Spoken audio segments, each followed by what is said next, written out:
hosting and winning and moving on and all that. Have you guys put it past you, or how long did it take to kind of focus on the task at hand here? Yeah, obviously the result in LA was very emotional for everyone involved in the club. And then the next game, watching the next game was also very emotional. After we realized we were going to play at home, we've kind of got the emotions away for the last few days. But now this week we're just focused on training, normal game week, and just preparing as normal for this game.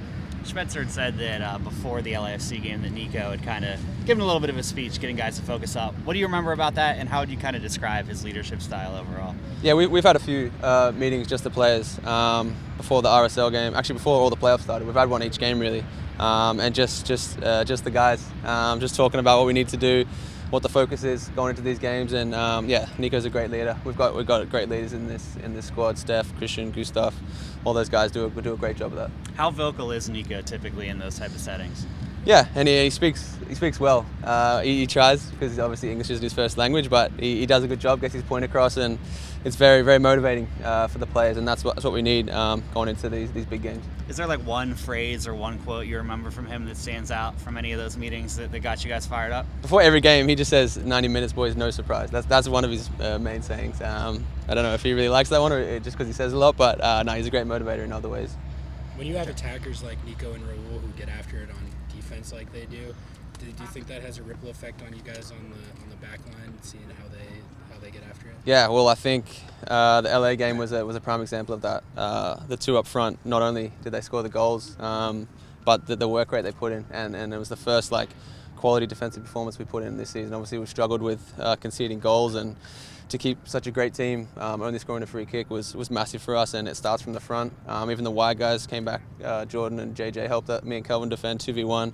That's what we needed to do. That's what we wanted to do going into the game, and we stopped their main threats out wide, and that was due to the defensive duties from the team.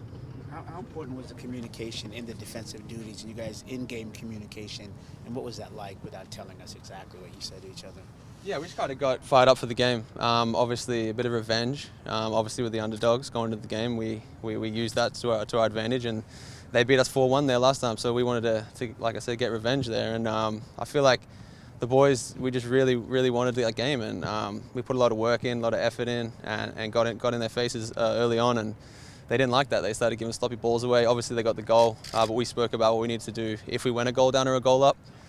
So we just stayed playing the same way, and yeah, thankfully we got the win, and it was a great result and great confidence going into this game.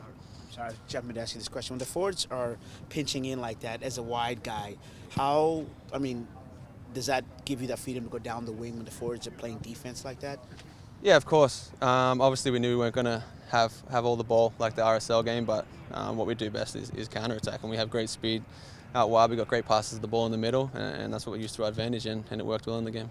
You alluded to having a plan for if you want to go down or go up against LAFC. Was the plan to stick to what you guys were doing, or was it a different set of tactics regardless, or for either situation? Yeah, me and the guys, we spoke about it and just said we kind of need to play the same way because they're such a great team, and don't let our heads drop. And I feel like that's the first game when we have conceded early on. We didn't change. We were still after them. We're still getting in their faces, tackling hard. Everyone was working with each other, and yeah, and it showed, and that's what got us the result into the game.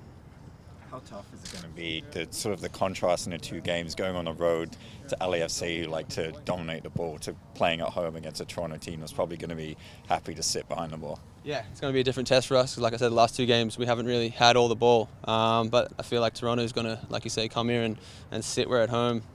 We got 70,000 fans behind us, which is amazing for us. We've played our best football at home this year, so as long as we do what we need to do and play the way we know we can play, we've got great players, we're going to go and get the win. What do you sense sort of like around the club, around the city? Obviously, right now you're sort of, Seattle's tied with one with Portland on MLS Cups. How much does it matter to the team, the city, to sort of get ahead of Portland in that?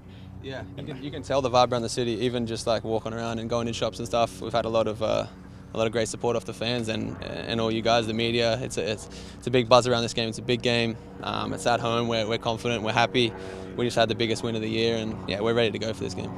Brad, you said that on Saturday you wanted to keep it a little bit normal type of week in terms of just training and progression. Since you are feeling that kind of different vibe around here, how has the week been so far? Is it still feeling like you're able to keep it sort of normal? Yeah, obviously we've had the last couple of days off, but coming in today, we had a meeting before training, just kind of trying to say keep it normal, do what we normally do, and just prepare for this game. It's another game, one more game, and we win the big trophy. So that's what we got to do. Just focus on this. Training's been normal, training's been good. Lads are happy, so we're ready to go. Do you think that Schmetzer gets enough respect around the league among coaches? I mean, I've seen a lot of reports saying if NFL manager took to 3 Super Bowls in 4 years, it would be crazy. So no, he's not getting the respect he deserves. But yeah, it's a team effort. Everyone, all the players, all the coaching staff, all the backroom staff worked really hard to do this. And yeah, everyone's ready and happy to go and in great spirits.